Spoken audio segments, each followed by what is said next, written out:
Buddha Peklota Ne Tumfa Arve Cha con Nangji aphan Peklota Ne Tumfa Arve Oko puan kang ho La khao ne binong Doan sung ta jok lo nang pe ranam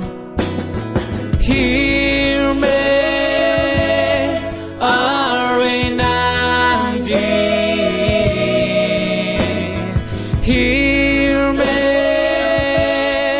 Arve Nangji Jok con long lệ ti ne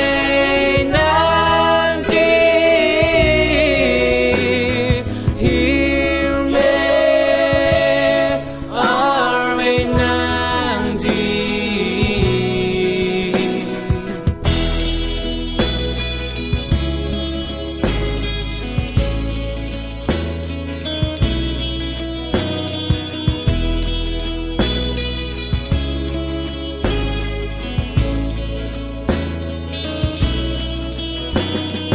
Hirme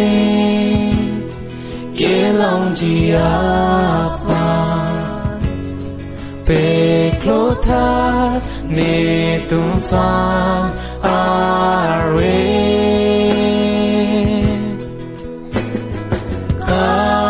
Karjong Nangji aphan Peklota Ne Tumfa Arve Oko puan kang ho La khao ne binong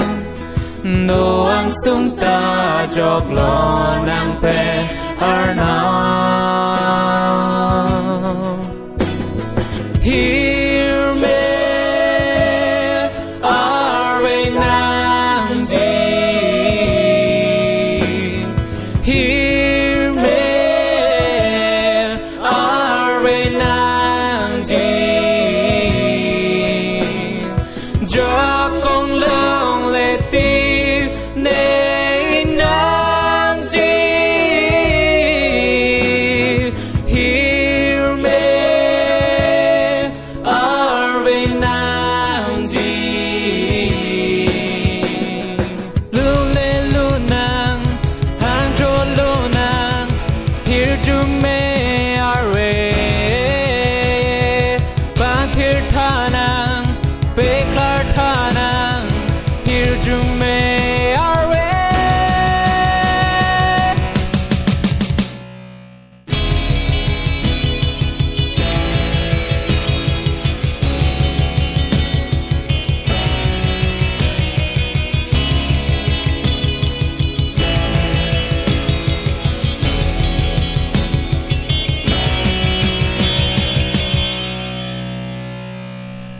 Hirme Arve Nangji Hirme Arve Nangji